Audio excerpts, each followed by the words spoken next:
happy to talk with you and your class that, I'm a forest person. I'm all about trying to protect forests and manage them responsibly, because especially in the tropics, people need to make money from the land, and they can do that by cutting the forest down and planting cattle or soybeans or oil palm. But there are also ways that they can make money from forest through good management, selective harvesting of timber, non-timber forest products, and so forth.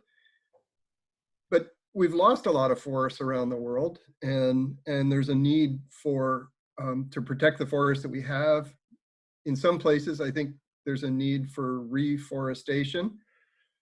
But that paper was written due to alarm about lack of clarity about what it is that constitutes a forest. And we made an effort to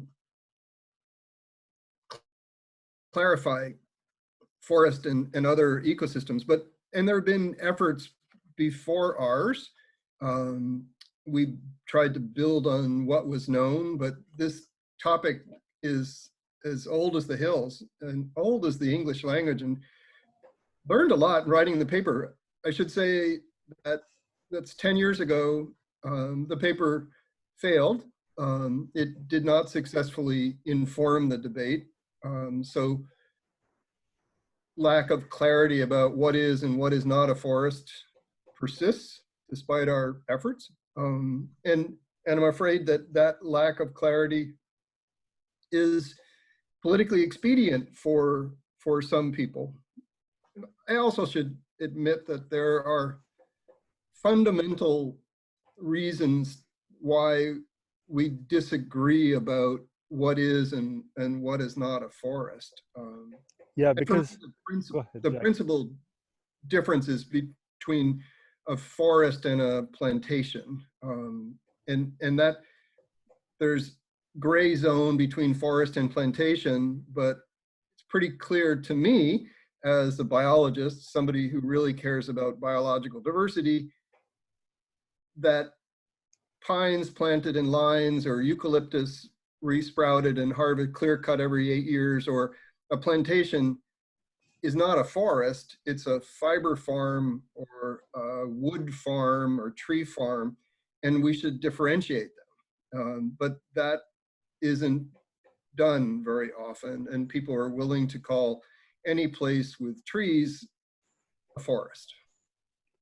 Yeah, so and then it seems that one of the major challenges is just to get a definition that can be applied across the world.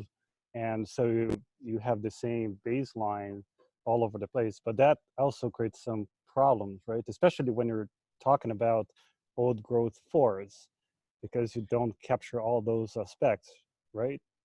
Yeah, the values get lost, unfortunately, or some values get lost. I mean, if we do need a global system for classifying land cover types, it's forest or woodland or savanna or grassland or whatever, and that's almost unavoidably going to be based on remote sensing.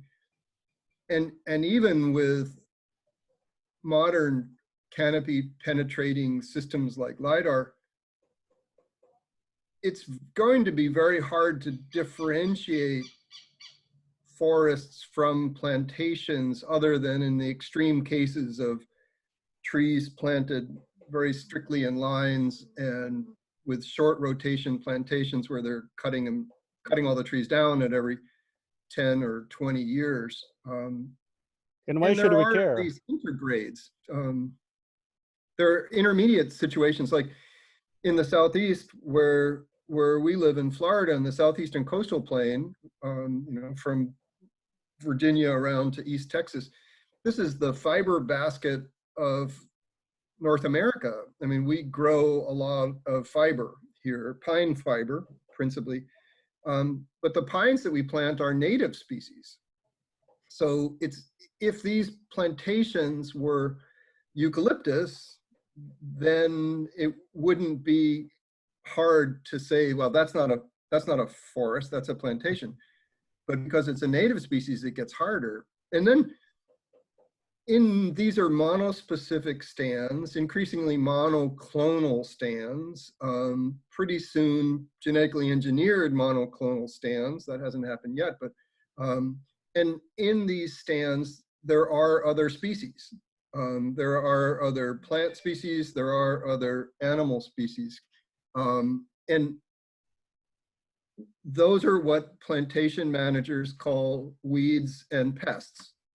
Oh, Professor Brando likes to call it biodiversity. Well, hell, they compete with the fiber producing crop trees. So they're weeds. They're plants growing where they're not wanted. And we can increase, we know we can increase the fiber production in these stands either by fertilizing or by herbiciding those unwanted plants, those weeds. So when a forest is more than trees, we'd agree to that. It's all those other values, biodiversity among them. But when the big value of biodiversity is treated as weeds and pests, then it seems to justify some differentiation between a plantation and a forest.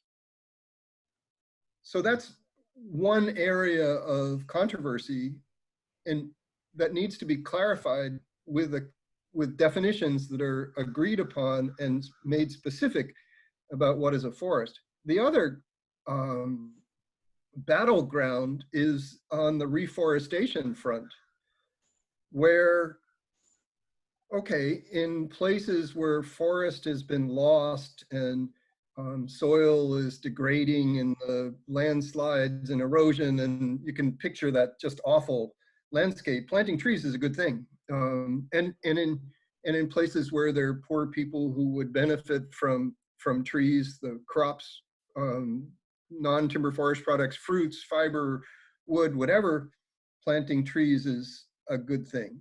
But planting trees in naturally treeless areas or places where there were not natural forests, like all these grassy, what are now being called the grassy biomes of the world, the not naturally non-forested ecosystems, grasslands, savannas, or even sparse woodlands, converting those into plantations or even planting native species there of trees would represent a huge loss in biological diversity. Savannas are rich and ancient, and but in many places they can support trees. And what's happened, and this is curious for me to say because I've made a career of trying to protect forests, there's been what an anthropologist called the arborealization of conservation agendas. So arborealizations from arbol or tree, is that in the world of international conservation, trees are good. The absence of trees is bad. And where you don't have trees, you should plant trees. And so in airline magazines, or you can offset your carbon emissions by planting trees. But I've seen some of those tree planting programs in the Paramos, naturally non-forested ecosystems in South America. And there they are planting trees that can grow under those conditions. And well, that's not good. So recognizing what a forest is good, but also recognizing that there's some places that shouldn't be forest, from an ecological perspective anyway, is also important. So it's not just identifying what's forest and what's plantations, but also being able to recognize what's natural savanna and grassland, lest we either directly plant trees in those naturally unforested ecosystems, or we do things like suppress fire, natural fires, or fires that are very much a part of the ecosystem that keep those trees from growing. And so in the Southeast, in the coastal plain, we've lost 97% of the natural upland ecosystem, which was pine savanna. Much of that lost from agricultural conversion, but a lot of it lost from fire suppression. So wait a second, here's this forest person defending savannas. Well, yeah, I'm a biologist. I am interested in nature and in natural ecosystems and biological diversity. And it's not only forests that contain that diversity and that rich landscape level diversity is also important, not just at the individual stand level. So Jack, no, it's a great.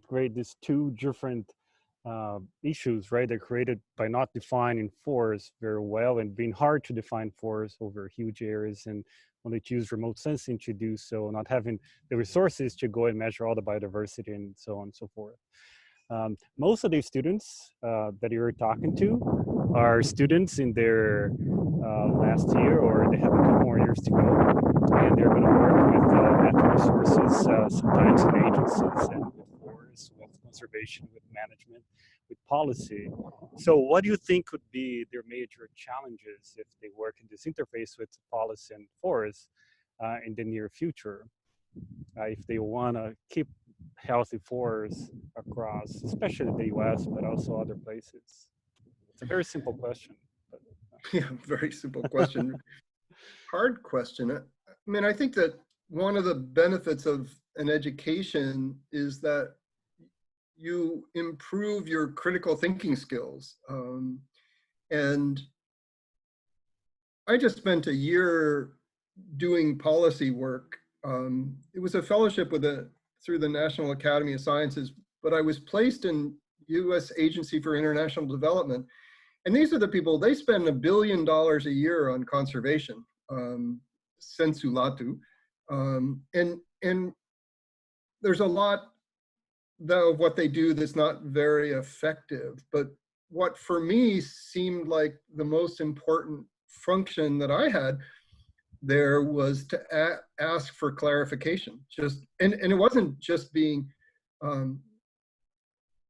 academic, it was that often there would be programs that I didn't understand why they were continuing, or whether similar programs had been evaluated effectively to know whether this was a good investment. And sometimes they sounded like a good investment, and it sounded like they would lead to conservation, but lack of clarity was getting in the way. And the problem in those big bureaucracies is that people have so many projects underway that they can't micromanage. But yeah, I mean, there is no simple answer to your question, but asking questions is probably the best thing we can do, and searching for that clarity. And I also, as a scientist, you know, and a high priest of science, I guess I'm that, aren't I, Paulo? yes. I have to be really careful when I'm being a scientist and when I'm being an advocate. And I try to be clear about that, because my religion is biology, is biological diversity, is nature.